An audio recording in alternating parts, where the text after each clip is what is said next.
Hello hi student, welcome to BK exam study. तो चलिए अपनी साइंस की क्लास स्टार्ट करते हैं। क्वेश्चन नंबर फर्स्ट है, निम्नलिखित में से कौन सा फूल का नर हिस्सा होता है? ऑप्शन ए पुष्प योनि, ऑप्शन बी वर्तिका, ऑप्शन सी वर्तिकार्क, ऑप्शन डी पुष्प केसर। तो इसका राइट आंसर है ऑप्शन डी पुष्प केसर। निम्नलिखित में से कौन सा फूल का नर हिस्सा होता है? तो क्या होता है? पुष्प केसर होता है। अगर वर्तिकार को पूछे तो ये क्या होता है? स्त्री केसर होता है। क्या होता है? स्त्री केसर। वर्तिकार क्या होता है? स्त्री केसर होता है। जितने भी पुष्प होते हैं उनके कितने भाग होते हैं? उनके 4 भाग होते हैं। अगर पूछता है कि प्रत्येक पुष्प में कितने भाग होते हैं, प्रत्येक पुष्प में 4 भाग होते हैं। कितने भाग होते हैं? 4 भाग होते हैं। कौन कौन से होते हैं? कैलिकस, कैलिकस, कोरोला, कैलिकस कोरोला, पुम्मंग, और कौन सा? जायांग। ये पुष्प के प्रत्येक पुष्प पे ये 4 भाग होते हैं। Next question. Question number 2, cornea के पीछे एक गहरे रंग की पेशीय संरचना होती है जिसे कहा जाता है? ऑप्शन ए दृष्टि पटल, ऑप्शन बी परितारिका, option C lens, option D कोई नहीं। तो इसका राइट आंसर है ऑप्शन बी परितारिका। कॉर्निया के पीछे एक गहरे रंग की पेशीय संरचना होती है जिसे क्या बोलते हैं? जिसे परितारिका बोलते हैं। अगर कॉर्निया क्या, नेत्रदान में अगर पूछे, नेत्रदान में आंख का कौन सा हिस्सा दिया जाता है?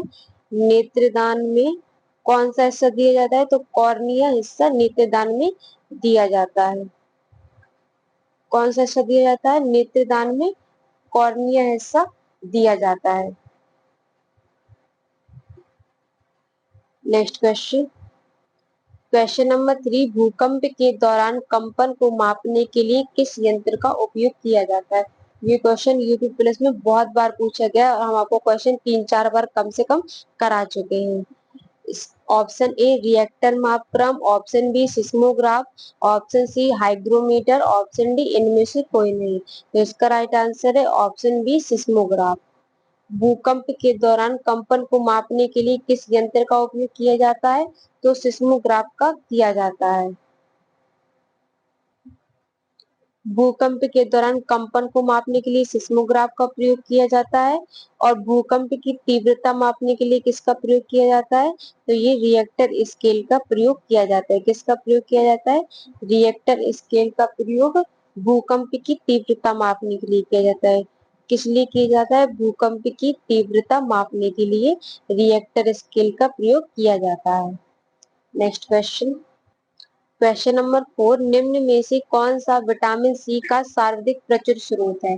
ऑप्शन ए सोया दूध, ऑप्शन बी सेब, ऑप्शन सी आंवला, ऑप्शन डी गाजर। तो इसका राइट आंसर है ऑप्शन सी आंवला। निम्न में से कौन सा विटामिन सी का सर्वाधिक प्रचुर स्रोत है? तो क्या है? आंवला। Next question. क्वेश्चन नंबर 5, समुद्री जल में कौन सा खनिज लवण प्रमुख मात्रा में घुला होता है? Option A calcium sulphate, option B calcium chloride, option C calcium carbonate, option D sodium chloride. तो इसका राइट आंसर है ऑप्शन डी सोडियम क्लोराइड। समुद्री जल में कौन सा खनिज लवण प्रमुख मात्रा में घुला हुआ होता है? तो कौन सा होता है? सोडियम क्लोराइड घुला होता है। Next question. Question number 6, clinical thermometer में कितना तापमान बढ़ता है? ऑप्शन ए 25 डिग्री सेल्सियस से 32 degree Celsius, option B 38 degree Celsius से 48 degree Celsius, option C 32 degree Celsius से 38 degree Celsius, option D 35 degree Celsius से 42 डिग्री सेल्सियस। तो इसका राइट आंसर है ऑप्शन डी 35 डिग्री सेल्सियस से 42 डिग्री सेल्सियस। क्लिनिकल थर्मामीटर में से कितना तापमान बढ़ता है? तो कितना तापमान बढ़ता है? 35 डिग्री सेल्सियस से 42 डिग्री सेल्सियस बढ़ता है। मानव शरीर का तापमान कितना होता है? अगर क्वेश्चन आपसे पूछता है मानव शरीर का मानव शरीर का तापमान सामान्यतः कितना होता है? तापमान सामान्यतः कितना होता है? सामान्यतः अगर पूछे सामान्यतः कितना होता है तो ये होता है 37 डिग्री। क्या होता है? 37 डिग्री सेल्सियस। मानव शरीर का तापमान सामान्यतः 37 डिग्री सेल्सियस होता है। क्वेश्चन क्या पूछ रहा है? क्लिनिकल थर्मामीटर में कितना तापमान होता है? तो 35 डिग्री सेल्सियस से 22 डिग्री सेल्सियस तक होता है। नेक्स्ट क्वेश्चन, क्वेश्चन नंबर 7, निम्नलिखित में से कौन सा विटामिन हमारे आंखों एवं त्वचा को स्वस्थ रखने में सहायक है? Option A vitamin C, option B vitamin B, option C vitamin A, option D vitamin D. तो इसका राइट आंसर है ऑप्शन सी विटामिन ए। निम्नलिखित में से कौन सा विटामिन हमारी आंखों एवं त्वचा को स्वस्थ रखने में सहायक है? तो कौन सा है? Vitamin A. विटामिन ए के मुख्य स्रोत कौन कौन से हैं? तो ये है दूध, अंडा, गाजर, मछली,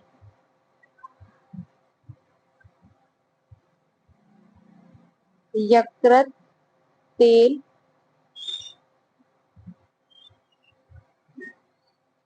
तेल एवं हरी पत्तीदार सब्जियां।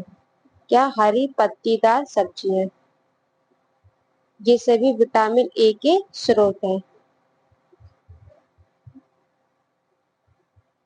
नेक्स्ट क्वेश्चन, विटामिन ए की कमी से कौन सा रोग होता है? ये तो आपको पता है, विटामिन ए की कमी से रतौंधी होता है। Next question, question number 8, scurvy पर्याप्त नहीं होने के कारण होता है जिसकी परिणाम स्वरूप सामान्य कमजोरी, मसूड़ों की बीमारी और त्वचा रक्तस्राव होता है। ऑप्शन ए, ऑप्शन ए क्या है? एस कार्बिक है यहाँ पे।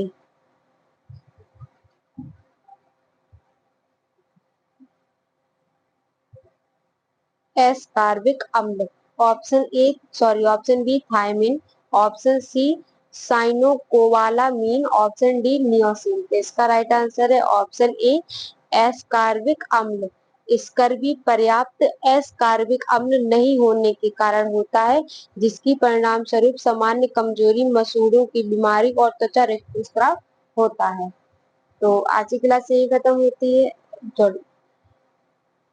आज की क्लास यही खत्म होती है। मिलते हैं मैं नेक्स्ट क्लास पे, तब तक के लिए बाय, ऑल द बेस्ट।